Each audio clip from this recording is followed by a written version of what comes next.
Nah, sekarang kita masuk masih satu hari bersama Rasul sallallahu alaihi wasallam. Rasulullah sebagai seorang suami. Bagaimana Rasulullah SAW sebagai seorang suami? Ada beberapa hadis, ada beberapa ayat yang diceritakan kepada kita untuk menunjukkan sebagaimana Rasulullah SAW sebagai seorang suami di dalam rumah tangganya. Yang pertama, Rasulullah SAW pernah bersabda, akmalul mu'minina imanan ahsanuhum khuluqan wa khiyarukum khiyarukum linisaihim.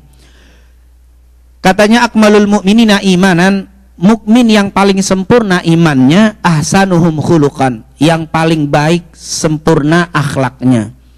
Jadi mukmin yang paling bagus adalah mukmin yang punya akhlak, yang punya budi pekerti, punya etika yang bagus. Itulah sebaik-baik orang mukmin. Wa khiyarukum, dan sebaik-baik kalian, khiyarukum linisaihim, yang paling baik terhadap istri-istrinya, nisaim kepada istri mereka. Artinya sebaik-baik kalian adalah yang terbaik terhadap istri. Luar biasa, ini hadis Nabi Muhammad SAW, diriwayatkan dari Abu Hurairah dalam riwayat Imam Tirmidzi. Rasulullah SAW juga pernah bersabda, khairukum khairukum li ahlihi, sebaik-baik kalian adalah yang terbaik terhadap keluarganya. Wa ana khairukum li ahli, dan aku adalah yang terbaik terhadap keluargaku.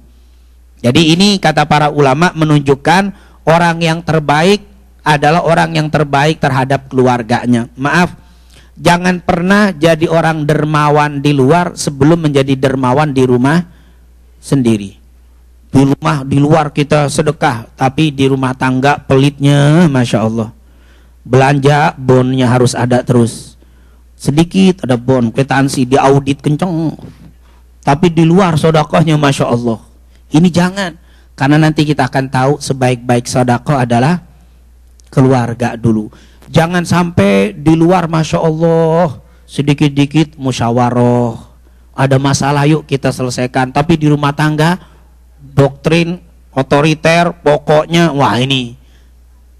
Kata Rasul, khairukum khairukum li ahli, sebaik-baik kalian adalah yang terbaik terhadap keluarganya. Ini yang diajarkan Rasul Shallallahu Alaihi Wasallam. Coba kita lihat, berarti di sini ada perintah untuk berbuat baik, dan Nabi menjadi orang yang terbaik di dalam rumah tangga. Nabi adalah suami yang terbaik yang ada di atas muka bumi adalah Rasulullah Shallallahu Alaihi Wasallam, karena dia bilang wa ana khairukum li ahli, dan aku yang terbaik daripada kalian terhadap keluargaku. Itulah Rasulullah Shallallahu Alaihi Wasallam. Bagaimana sih baiknya Rasul Shallallahu Alaihi Wasallam? Coba kita lihat. Kalau kita mengikuti Rasul ini berarti insya Allah kita termasuk yang terbaik untuk keluarga kita. Yang pertama, Rasulullah berlaku adil. Nah, ini cerita Rasulullah berlaku adil karena istrinya banyak ya. Allah Subhanahu wa taala berfirman, "Fankihu ma taba lakum minan nisa'i mathna wa thulatha wa ruba' fa in khiftum alla ta'dilu fawahidah." Fankihu ma taba lakum, nikahilah siapa yang kalian cintai, minan nisa dari wanita, mathna 2, wa thulatha dan 3, wa ruba dan 4. Itu dan itu bukannya ditambah ya, karena ada orang menambah 2, 3, 4, berarti berapa? 2, 3, 4, 9. Nabi meninggal istrinya 9, berarti pas 9 jatahnya. Wah, ini menafsirkan sendiri nih. Bukan 9, 2 atau 3 atau 4. Tapi jangan berhenti di situ, terusin lagi. Fa in khiftum, jika kalian takut, alla ta'dilu, untuk tidak berlaku adil, fawahidah, maka 1. Itu kalimat takut tidak berlaku adil. Ada bapak-bapak nyeletuk, Ustadz kita mana tahu adil nggak adil kalau belum dicoba. Nah ini kan kalau nggak dicoba nggak ketahuan adilnya bagaimana. Ini pakai apa? Pakai pikiran lagi. Enggak, kata para ulama, adil itu ketahuan dari diri kita. Adil itu apa? Wad'u syai'in fi mahallihi. Adil itu artinya meletakkan sesuatu pada tempatnya. Kalau kita sudah meletakkan semua perintah Allah dalam kehidupan kita, meletakkan sunnah-sunnah Nabi dalam kehidupan kita, baru bisa disebut apa? Adil. Tapi kalau sholat masih begitu-begitu aja, berat. Yang ada nikah bukannya sukses tapi malah berantakan. Yang wajib yang pertama kita jaga, yang kedua mau ngikutin sunnah, ketinggalan yang wajib. Nah ini jadi apa? Tarkul wajib bisunnah katanya, meninggalkan yang wajib, mencari yang apa? Sunnah. Karena apa? Belum adil terhadap diri. Jadi jangan dites dulu. Adil itu dari apakah kita sudah melaksanakan semua. Nah inilah, ini kadang-kadang dikit-dikit poligami sunnah, qobliyah nggak pernah qobliyah subuh kadang kelewatan, duha kadang nggak sholat, tapi poligami sunnah mulu ngomongnya, poligami terus. Nah ini tentunya berantakan, tidak berhasil kebanyakan. Kenapa seperti ini? Karena kalimat adil itu kita sudah meletakkan semua perintah Allah dan Rasulnya. Luar biasa berlaku adil Rasul. Bagaimana keadilan Nabi? Lihat, berkata Aisyah, karena Rasulullah SAW idza arada safaron, Nabi kalau mau pergi jauh, aqra'a baina nisa'i, nama istri-istrinya yang 9 dibikin apa itu? Itu tuh, dikasih nama, ditulis. Nah, diundi 9 tuh, yang keluar diajak. Fa ayyatuhunna kharaja sahmuha kharaja biha ma'ahu. Jadi 9 tuh istri dikocok, keluar. Khadijah, apa Aisyah? Berarti Aisyah yang berangkat sama, karena nggak mungkin 9-9-nya dibawa oleh Nabi. Jadi satu dijadikan apa?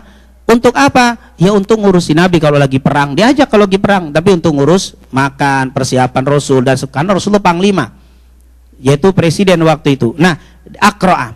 Jadi Nabi nggak milih ini yang muda, yang cakep, enggak. Dia adil, dia apa? Ini keadilan Nabi Muhammad SAW. Maaf, ada juga orang yang istri lebih dari satu, kalau pergi yang dibawa yang apa? Nah itu dia yang muda, mulu yang tua nggak pernah dibawa, simpen aja gila. Ada tamu ditongolin yang muda terus. Wah, ini nggak adil, ini berarti ini nggak Rasulullah SAW tidak melihat itu. Akroa dicocok. Wa kana yaqsimu likulli imra'atin minhunna yaumaha wa lailataha. Harinya dan malamnya pun dibagi. Hari ini Aisyah, hari ini Ummu Salamah, hari ini Juwairiyah, hari ini satu-satu dibagi. Adil. Maaf, ada orang yang poligami 2, 3, giliran di yang muda di situ terus, yang tua dulu lah, seminggu sekali belum tentu datang. Ini sudah nggak berlaku. Ini nanti akhirnya orang menyalahkan syariat. Padahal bukan syariatnya yang salah, tapi apa? Orangnya, oknumnya yang nggak benar, nggak ngikutin Rasulullah SAW. Ghaira anna Saudah bintu Zam'ah, hanya saja kata Aisyah, Saudah bintu Zam'ah wahabat yaumaha wa lailataha li Aisyah. Hanya saja Saudah bintu Zam'ah menghibahkan harinya untuk Aisyah. Jadi Saudah bilang, aku sudah cukup jadi istrinya Nabi, walaupun Nabi nggak perlu datang. Hariku aku kasih kepada Aisyah. Jadi Aisyah dapat jatah berapa? Double. Jadi bukannya Rasul milih dia karena muda, enggak, tapi karena memang dikasih oleh Saudah. Ini Saudah sudah tua. Memang istrinya Nabi tua-tua, hanya Aisyah aja yang muda. Istri semuanya sudah tua kecuali Aisyah. Hafsah sedikit pemuda. Dikatakan di sini kemudian tabtaqi bidzalika ridha Rasulillah sallallahu alaihi wasallam, karena Saudah itu ngasih harinya biar mendapatkan ridhonya Rasul sallallahu alaihi wasallam. Dia pengen nyenengin Rasul, dikasih kepada Aisyah radhiyallahu anha. Intinya adil. Ini berlaku adil. Kemudian yang kedua, mengajak musyawarah dan menghargainya. Zaman dulu istri nggak dianggap, perempuan tidak dianggap. Di zaman jahiliyah, subhanallah, jangankan diajak bicara wanita itu. Dulu wanita dianggap budak saja, pemuas syahwat nafsu laki-laki. Bahkan zaman dulu ada kabilah, suku, bila punya anak perempuan dibunuh, dikubur hidup-hidup, disebut dengan wa'dul banat. Jadi kalau ada lahir perempuan langsung dikubur, nggak mau punya anak perempuan, aib. Kenapa? Karena dianggap anak perempuan nggak bisa mendatangkan rezeki, zaman dulu kan nggak bekerja. Yang kedua, nggak bisa perang, nggak bisa bawa senjata, akhirnya dianggap aib dan dibunuh. Zaman dulu kalau punya anak perempuan, bapaknya itu nunduk dan sedih dan tidak diumumkan. Tapi giliran punya anak laki, dibawa itu anak laki muterin Ka'bah, mengumumkan bahwa kami punya anak laki, punya anak laki. Anak perempuan disembunyikan. Istri jangankan dihormati, waris jangan mimpi dapat waris, bahkan diwariskan zaman dulu. Jadi kalau suami meninggal, si istri ini jadi warisan untuk anaknya, boleh dijual untuk anaknya, ibunya dijual untuk diambil harganya. Di zaman sebelum datangnya Nabi Muhammad sallallahu alaihi wasallam, datang Rasulullah sallallahu alaihi wasallam, dihabisi tadi kejelekan, keburukan, penghinaan kepada wanita, diangkat wanita oleh Rasulullah sallallahu alaihi wasallam. Rasul punya anak perempuan. Pertama, anak laki semua meninggal Nabi Muhammad. Anak perempuan Rasul ada 4 sampai dewasa, bahkan sudah nikah semuanya. Yang paling besar Zainab, nomor 2 Ruqayyah, nomor 3 Ummu Kulthum, nomor 4 Fatimah. Itu waktu punya anak perempuan, orang-orang kafir Quraisy bilang girang, pasti Nabi Muhammad menunduk, pasti Nabi Muhammad malu. Ternyata waktu punya anak perempuan, Rasulullah begitu gembiranya memberitahukan kepada saudaranya dia punya anak perempuan. Saat itu orang aib, tapi dia gembira dengan punya anak perempuan. Tahun depannya anak perempuan lagi, tahun depan anak perempuan, sampai 4 kali Rasulullah perempuan semua, dan perempuan ini yang dewasa sampai nikah, bahkan memberikan keturunan kepada Nabi Muhammad sallallahu alaihi wasallam. Dan wanita diangkat oleh Nabi setinggi-tingginya sampai dikatakan al jannah tahta aqdamil ummahat, surga di bawah telapak kaki ibu, diangkat luar biasa. Nanti kita lihat fadilah, bagaimana kabar gembira dari Nabi orang yang mempunyai anak wanita. Rasul sallallahu alaihi wasallam bilang, nanti kita akan bahas tentang Rasul sebagai seorang ayah dan kakek.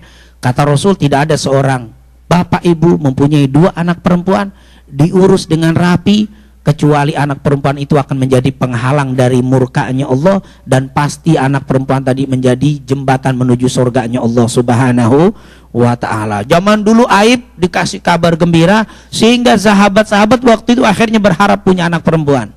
Zaman dulu aib punya anak perempuan, akhirnya mereka jadi berharap punya anak perempuan karena kemuliaan anak perempuan yang diberitahukan Nabi kita Nabi Muhammad sallallahu alaihi wasallam. Luar biasa. Nah, ini Nabi menghargai wanita saat itu, salah satunya Rasulullah mengajak metu musyawarah dan menghargai mereka.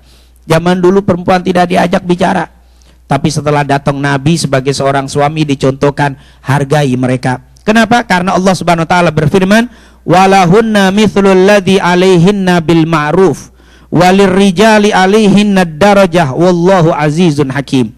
Dan para wanita mempunyai hak yang seimbang dengan kewajibannya. Berarti wanita juga harus dihargai. Ketika bapak, suami ada sesuatu keinginan, Rasulullah mengajarkan ajak bicara. Ajak bicara apa? Rasul sallallahu alaihi wasallam begitu, mengajak bicara. Waktu itu tidak diajak sama sekali perempuan, tidak digubris. Tapi Rasulullah SAW kalau ada sesuatu suka mengajak bicara istrinya. Coba kita contohkan. Yang pertama, cerita waktu menerima wahyu. Ini pernah kemarin kita nukil sedikit waktu nuzulul Quran. Setelah menerima wahyu di Gua Hira, Rasul sallallahu alaihi wasallam menggigil ketakutan karena ketemu dengan malaikat Jibril. Lalu beliau saat turun bertemu dengan Khadijah. Langsung Rasulullah bilang, "Zammiluni, selimuti aku, selimuti aku." Rasulullah gemetar. Lalu Khadijah mengeluarkan selimut, diselimuti Nabi Muhammad sallallahu alaihi wasallam. Rasulullah SAW duduk. Setelah tenang, Rasulullah berkata, "Wahai Khadijah," lihat, Rasul minta pendapat dari Khadijah. Wahai, ini nggak pernah ada sebelumnya seorang istri dimintai pendapat, kecuali Rasulullah mengajarkan kepada kita. Apa kata Rasulullah? "Wahai Khadijah, tadi aku bertemu dengan malaikat atau dengan makhluk yang berwarna putih," diceritakan. Lalu dia mendekapku, dan seterusnya diceritakan waktu dia ketemu malaikat Jibril di Gua Hira. Ini pemandangan Gua Hira dari jauh. Ya, nah ini dari dekat. Ini guanya ada di atas ujung sini.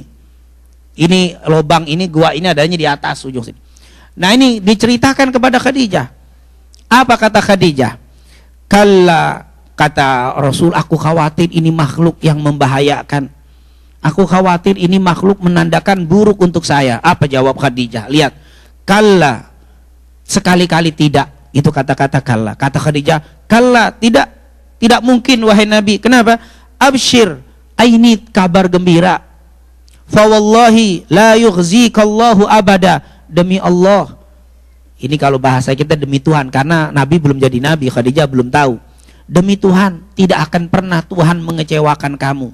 Kenapa? Fa wallahi innaka latasilur rahim, karena engkau wahai suamiku suka menyambung tali silaturahim. Engkau tidak pernah bermusuhan, hatimu bersih sama orang. Wa tasdukul hadits, dan kalau bicara engkau jujur, tidak pernah berdusta. Wa tahmilul kalla, engkau siap menyambung kesulitan orang, beban orang engkau suka tanggung, engkau bantu orang yang lagi kesulitan. Wa taqsibul ma'dum, bahkan engkau membantu orang yang tidak punya. Disebutkan, wa taqrid dhaif, engkau suka memuliakan tamu. Wa tu'inu ala nawaibil haq, dan engkau suka membantu kebenaran. Dengar begitu Rasul langsung tenang. Dengar kata-kata Khadijah. Lihat, suami yang tadinya gelisah dengar pendapat istri bikin tenang. Oh, ternyata tidak sedikit Bapak Ibu Rasul mengajarkan kepada kita. Ini Nabi Muhammad, seorang nabi yang sedang gelisah. Ini Nabi Muhammad tidak sembarangan nabi, khairul anbiya wal mursalin, sebaik-baik nabi, sebaik-baik rasul. Waktu itu masih minta pendapat istri, ternyata pendapat istrinya langsung Nabi tenang. Dengar begitu tenang. Oh, ternyata kata para ulama, seandainya kita pun seorang yang pinter, pejabat tinggi sekalipun, istri kita mungkin seandainya dia bukan orang yang berpendidikan, mungkin orang kampung tidak pendidikan sama sekali, tapi coba dengarkan, boleh jadi kadang-kadang jalan keluar dari istri yang bukan berpendidikan ini. Ini yang tidak berpendidikan, boleh jadi pembicaraan dia yang dengan lugunya mengeluarkan kita, memberikan jalan keluar kita. Seakan-akan Rasul mengatakan jangan meremehkan orang yang ada di sekitar kita, terutama istri, apalagi istri terhadap suami. Ketika istri mendapatkan masalah, jangan dulu cari pendapat orang, kata Rasul, cari dulu pendapat apa? Suami. Jangan cari. Kadang-kadang kita punya masalah, kita ungkapkan kepada orang lain. Kita punya unek-unek, kita sampaikan kepada orang lain. Ini tidak sesuai dengan ajaran Nabi Muhammad. Sampaikan unek-unek ini kepada suami kita. Suami juga begitu, jangan cari curhatnya, kata orang sekarang curhatnya. Curhatnya kepada perempuan lain. Ini ada istri, boleh jadi Allah berikan jalan keluar dari orang yang ada di sekitar kita. Nabi Muhammad, kita tidak ada apa-apanya dengan Rasulullah SAW. Ini pelajaran yang luar biasa. Dan dari kalimat ini Allah tidak akan pernah mengecewakan kita kalau kita menyambung tali silaturahim, hati kita bersih, ibu bapak. Di antara kita tidak menyimpan dendam dan kebencian dan permusuhan. Yang kedua, kalau bicara jujur. Ketiga, suka membantu orang. Keempat, suka memuliakan tamu. Kelima, membantu kebenaran. Kalau kita 5 perkara ini kita lakukan, apapun yang menimpa kita pasti baik. Ini yang menimpa kita pasti baik. Nggak mungkin keburukan yang Allah timpakan kepada kita kalau kita hati bersih. Seperti kata Aisyah, ini hadis riwayat Imam Bukhari Muslim. Hati bersih, suka membantu orang, bicaranya jujur, kemudian menolong, memuliakan tamu, dan yang terakhir membantu kebenaran. Saya nggak lihat ini bukan dari suku saya, ini bukan dari tetangga saya, tapi omongannya betul, saya dukung. Kebenaran yang dia kejar, kebenaran yang dia cari, yang dia akan bantu orang yang melakukan kebenaran. 5 jaga, kata para ulama, tidak akan pernah kesulitan. Kalaupun sulit kelihatannya, sebenarnya kebaikan yang menimpa kita. Rasul Shallallahu Alaihi Wasallam. Nah, inilah contoh Rasulullah SAW dalam berkeluarga sebagai seorang suami. Yang pertama, berlaku adil. Yang kedua, selalu mengajak musyawarah. Ini yang diajarkan kepada kita. Kalau Nabi saja masih mengajak musyawarah, maka kita sebagai suami jangan pernah kita tinggalkan istri kita. Istri jangan pernah meninggalkan suami di dalam masalah kehidupan kita. Yang kata ulama, banyak keretakan rumah tangga ketika ada istri curhatnya kepada laki lain, suami curhatnya kepada wanita lain, lebih percaya kepada wanita lain daripada istrinya. Ini jadi musibah. Ini musibah. Kenapa tidak mengikuti junjungan kita Nabi Muhammad sallallahu alaihi wasallam. Kemudian contoh lagi peristiwa Hudaybiyah. Ini cerita Hudaybiyah cukup seru, tapi ceritanya cukup panjang, kita singkat saja. Waktu itu Nabi dengan sekitar 1.500 orang berangkat dari kota Mekah, dari kota Madinah, mau berhaji masuk ke Mekah. Ternyata di Hudaybiyah, nah ini wilayah Hudaybiyah zaman dulunya, sekarang sudah dibangun masjid. Nah ini dulunya seperti ini, sampai sekarang ini masih ada bangunan di belakang masjid ini. Kalau kita ke masjid ini, di belakangnya ketemu ini Hudaybiyah. Berapa kilo dari kota Mekah? Sekitar dari Ka'bah itu Hudaybiyah sekitar 80-an kilo jaraknya saat ini. Nah Rasulullah sudah mau berangkat, sudah haji, udah siap dari Madinah dengan 1.500 bertalbiyah, labbaik Allahumma labbaik labbaik la syarika lak labbaik innal hamda, terus berjalan. Ada yang semua pakai kain ihram berhaji, sudah ada yang bawa kambing dari sana Madinah. Sampai di Hudaybiyah, pintu masuk kota Mekah di stop, ditahan, tidak boleh masuk. Akhirnya di sini terjadi ketegangan. Sampai akhirnya singkat cerita dibuatlah perjanjian yang disebut dengan Sulhul Hudaybiyah. Nah, ini ceritaan cukup panjang, kita singkat. Terjadilah perjanjian. Di antara perjanjiannya, tahun ini Nabi Muhammad dan kaum muslimin tidak boleh masuk ke Mekah, tapi harus pulang. Bayangkan dari kota Madinah ke Mekah sudah di depan mata, tidak boleh masuk, disuruh pulang. Kambing sudah dibawa-bawa. Nah, bawa kambing ini nggak pakai, kalau kambing zaman dulu, ontak zaman dulu asli jalan kaki. Kalau sekarang kambing udah naik mobil, jarang ada. Oh, naik diangkut kan. Kalau misalnya jalan nggak ada angkut, jalan betulan jalan. Ini jalan dari kota Madinah ke Mekah, jaraknya 496 kilo, hampir 500 kilo jalan kaki. Bapak ibu yang pernah haji dan umroh, bayangkan naik bis dari Mekah ke Madinah kan lumayan, cukup capek. Sampai di Mekah di stop, disuruh pulang, disuruh tahun depan baru boleh balik. Dibuat perjanjian itu tentunya sangat-sangat genting. Sahabat waktu buat perjanjian, Umar bin Khattab semuanya sudah, dia bilang, ya Rasul, perang aja, perang aja, nggak usah balik. Kalau bahasa kita, dari Madinah sudah balik sampai di sini pakai kain ihram, kita sudah tahu kita nggak bawa senjata, hanya bawa pisau beberapa hanya untuk motong kambing, nggak boleh masuk. Kita sudah tunjukkan kita tidak mau perang, tapi tetap orang Arab teka, harus kembali, tidak ada kompromi, harus balik. Umar bin Khattab bilang, ya Rasul, perang saja, nggak usah balik, ini teranggung udah sampai di sini disuruh balik, perang saja sekalian. Nabi bilang, enggak, ini perjanjian harus kita bikin. Akhirnya waktu buat perjanjian tambah genting lagi.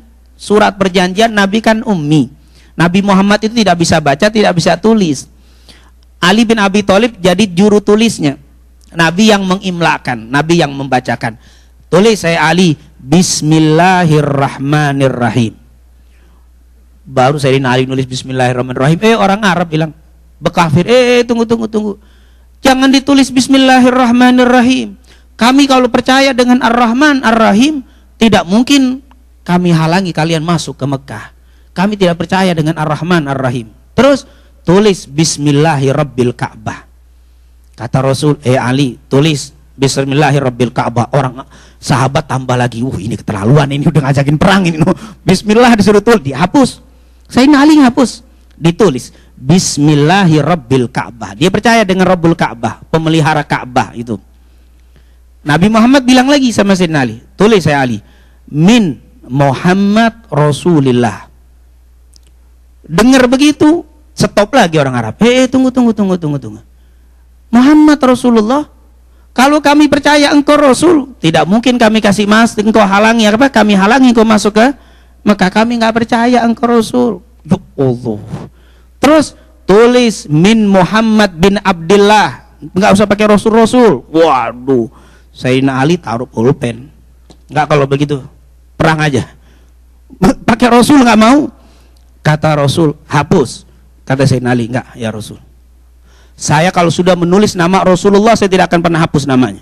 Sudah, lebih baik mati daripada menghapus nama Rasulullah. Hapus saya Ali sampai 3 kali, Rasulullah Sayyidina Ali nggak. Ini Umar bin Khattab di depan, ini ada 3 orang kafir Quraisy itu sama Sayyidina Umar di badannya maksudnya biar marah nonjok berantem nih, perang sekalian. Jadi kalau bahasa kita nyari apa nih? Nyari gara-gara, senggol lagi. Itu orang Arab tahu nih, ini tahu nih, ini mancing nih biar apa? Biar gagal nih perjanjian, diem. Sayyidina Umar muter-muter. Sayyidina Umar sudah muterin orang itu. Muter, disenggol lagi. Tapi orang Arab ini pinter. Emang ini ahli delegasi yang diutus, dia ngerti. Ini mancing, kalau ini gagal diserang. Akhirnya diem. Sayyidina Ali nggak mau. Akhirnya kata Rasul, "Hei Ali, mana kata-kata Rasulullah?" Rasulullah nggak bisa baca. Ini ya Rasul. Akhirnya Rasulullah sendiri yang hapus. Tulis. Setelah Rasulullah ditulis min Muhammad bin Abdullah, baru Sayyidina Ali nulis lagi bin Abdullah. Itu Umar bin Khattab. Ini dalam riwayat Sahih Bukhari. Tapi ini bukan berarti Sayyidina Umar ragu, bukan. Langsung manggil Rasulullah. Ya Rasul, alasta Rasulullah? Bukankah engkau Rasul? Sampai begitu Sayyidina Umar nanya. Maksudnya, kenapa mau damai begini? Jangan mau. Kata Rasul, tidak. Ini adalah apa? Kebaikan yang kita terima. Ditulis. Setelah selesai, itu sahabat, selesai semua. Cerita ini cukup singkat, kita singkat cerita. Rasulullah bilang, ayo para sahabat, kambing-kambing kalian potong di Hudaybiyah. Potong, habis gitu motong rambut, kita pulang. Umar, sahabat yang lain, pisaunya ditaruh, diem aja. Nggak mau motong kambingnya. Membangkang semuanya. Membangkangnya bukan karena melawan Rasul. Maksudnya biar turun wahyu udah ganti perang aja gitu, nggak usah apa. Berharap turun malaikat Jibril perang. Semuanya diem. Nggak ada yang motong kambing. Nabi sampai teriak 3 kali. Rasulullah bilang apa? Kumu fanharu. Lihat. Bangunlah kalian, potonglah kambing-kambing kalian. Thummahliku, kemudian cukurlah rambut-rambut kalian, tahallul. Fawallahi ma qama minhum rajulun. Demi Allah, satu pun nggak ada yang berdiri, sahabat. Diem semuanya. Nabi sudah beri, ayo para sahabat potong kambing kalian. Terus kita tahallul, kita pulang. Semua sahabat, satu pun nggak ada yang berdiri, diem. Ngeliatin Nabi. Allah, Nabi akhirnya apa? Marah Nabi. Sampai 3 kali. Hatta qala dzalika thalatha marrat. Nabi bilang, ayo potong. Diem. Potong kambing kalian. Nggak ada yang motong. Potong. Semuanya diem. Rasulullah bingung nih. Disuruh apa? Ini sebenarnya ngebantahnya bukan marah sama Nabi. Pegel sama orang kafir. Ini ya Allah, malaikat turun nih. Berharap, ya Allah turun nih malaikat nih. Kata malaikat, perang aja, perang. Udah demen dia mau perang aja sekalian. Akhirnya Nabi apa? Falam malam yakum minhum ahadun. Ketika tidak ada satu orang pun yang berdiri, dakhala ala Ummi Salamah. Nabi masuk ke tendanya. Di situ ada Ummu Salamah, istri Nabi Muhammad. Kebetulan waktu dikocok Ummu Salamah yang keluar. Jadi ikut sama Rasul. Dulu ketemu Ummu Salamah, mukanya Nabi merah, marah Rasulullah SAW. Ummu Salamah ngelihat begitu, dia diem, nggak ditanya, dia ngelihat. Setelah duduk Rasulullah tenang, ditanya, kenapa ya Rasul, wahai suamiku? Fadzakara laha ma laqiya minan nas. Diceritakan sama Rasulullah, wahai Ummu Salamah, aku sudah perintahkan sahabatku untuk motong kambing, terus tahallul, nggak ada yang bergerak. 3 kali sudah saya teriak, sampai dari kalem sampai teriak, nggak ada yang mau apa bergerak. Bingung Rasul. Apa kata Ummu Salamah? Faqalat lahu Ummu Salamah. Ummu Salamah bilang, ya Nabi Allah, Nabi, atuhibbu dzalik? Mau nggak supaya sahabat melakukan apa perintah kamu? Nabi bilang iya. Tuh, menghargai, denger. Padahal apa sih kamu perempuan? Ini aja saya nggak diikutin, apalagi apa istri. Enggak, Rasulullah bilang, iya bagaimana wahai Ummu Salamah? Dihargai pendapat istrinya. Apa kata Ummu Salamah? Ukhruj, kamu keluar aja. Thumma la tukallim ahadan. La tukallim, keluar jangan ngomong sama orang sedikit. Diem aja, diem. Ambil kamu pisau kamu keluar, kemudian tanhar budnak, engkau keluar, ambil kambingmu, potong aja sendiri. Habis potong, panggil tukang cukur sahabat nih, potongin rambut. Habis itu kemasin tenda, kita pulang aja, nggak usah pakai ngomong. Dengar begitu, Rasulullah ikut usulan dari apa? Ummu Salamah. Keluar, Nabi ngambil pisaunya, kambing itu direbahkan. Nabi kalau motong kambing sendiri, Pak, nggak perlu dibantu.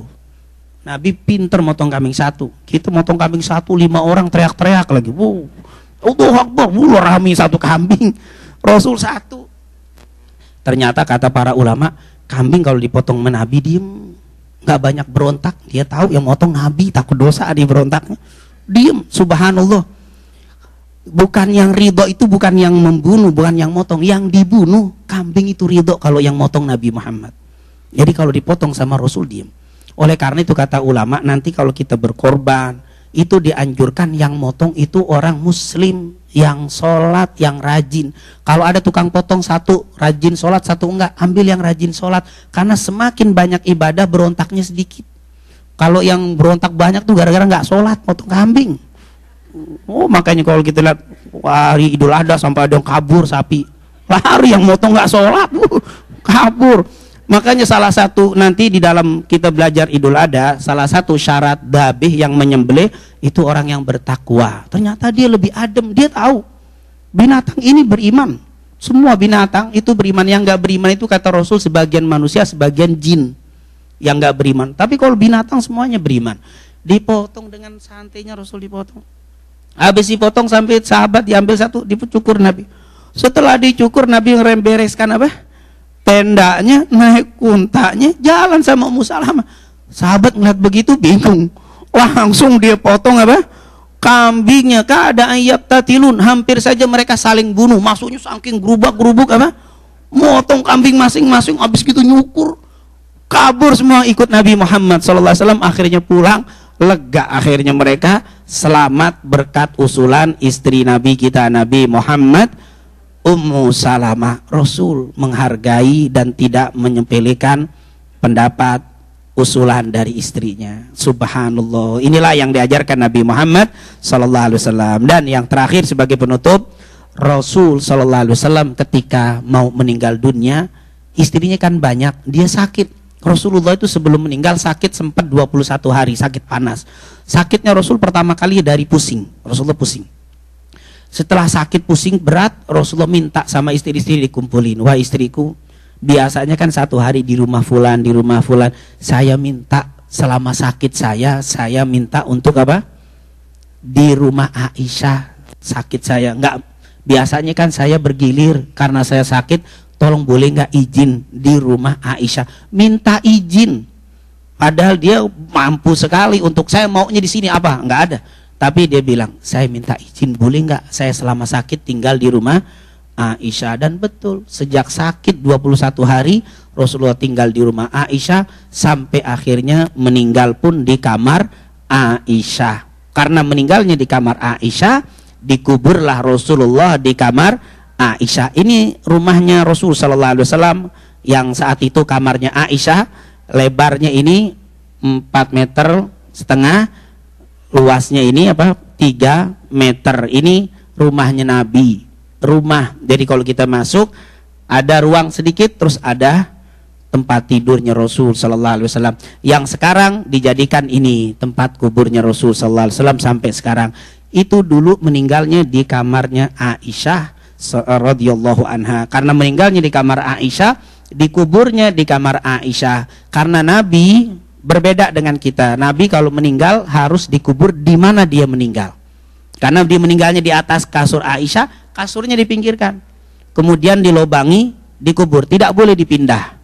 Itu kalau Nabi yang meninggal. Makanya Nabi meninggal di kamar Aisyah, maka dikuburlah di kamar Aisyah. Setelah 3 tahun kemudian, Abu Bakar, bapaknya Aisyah meninggal. Sebelum meninggal, bapaknya minta dikubur di dekat kamar Aisyah, dekat Rasul. Di kamar Aisyah, akhirnya dikubur di kamar 2 orang. Setelah itu 10 tahun kemudian, karena setelah Rasul meninggal, Abu Bakar jadi khalifah 2 tahun 6 bulan. Meninggal, Abu Bakar meninggal, naik Umar bin Khattab menjadi khalifah 10 tahun 6 bulan 5 hari atau 6 hari. Jadi 10 tahun lebih Abu Bakar jadi khalifah. Meninggal ditusuk ya, waktu sholat subuh ditusuk sama Abu Lu'lu'ah Al-Majusi. Habis sholat subuh baru 1 rakaat ditusuk dari belakang dengan pisau yang sangat besar, ditusuk dengan atau anak dengan 7 tusukan sampai keluar isi perutnya Umar ibn Khattab radhiyallahu an, dan dia tidak sadarkan diri. Ketika tidak sadarkan diri dibangunkan, nggak bangun-bangun, sadar tidak sadar. Akhirnya anaknya namanya Abdullah, aku tahu cara membangunkan ayahku. di dekat telinganya saat pingsan tidak sadarkan diri teriak as-shalah as-shalah. Ketika dengar sholat sadar langsung Umar. Pingsan dengar kata sholat sadar. Kita tidur nggak sadar, Allahu Akbar, nggak bangun juga. Ini Umar bin Khattab tidak sadarkan diri dengar kata sholat, bangun langsung sadar. As-shalah as-shalah. Kata Abdullah, wahai ayahku, sholat subuhnya baru 1 rakaat, belum 1 rakaat. Wajihunil kiblah, hadapkan aku ke kiblat.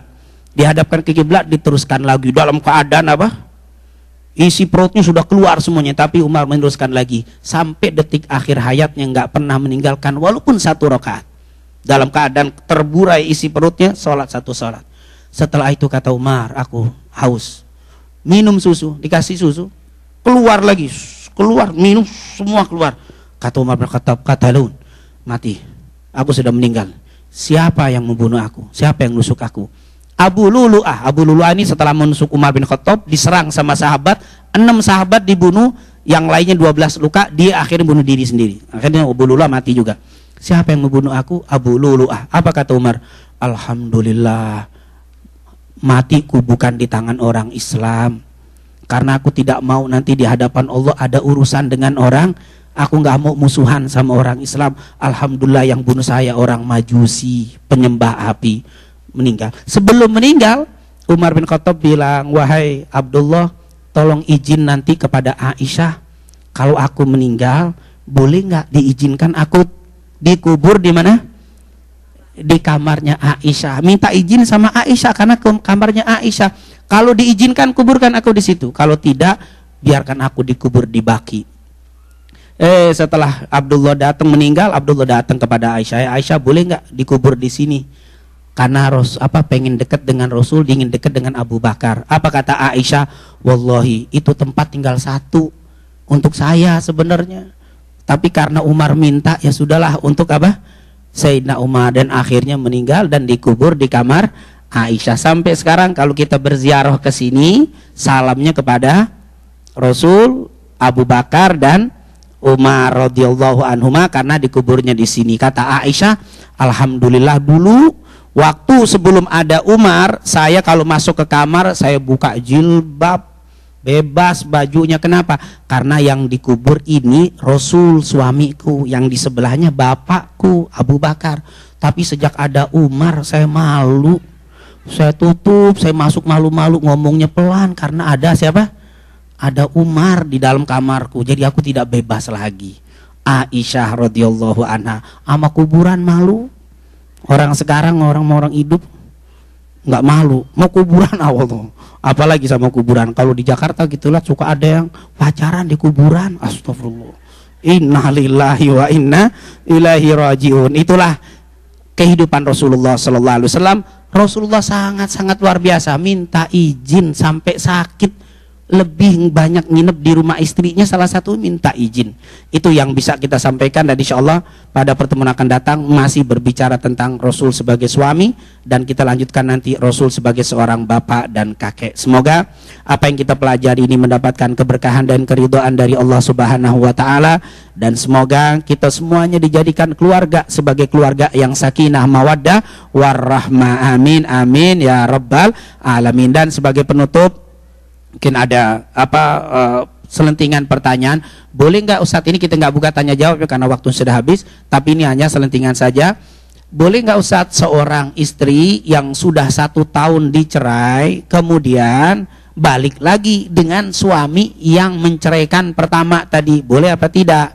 Nah, Bapak Ibu yang dimuliakan Allah, cerai itu ada 3 macam. Ada talak raj'i, ada yang namanya talak yang masih boleh balik.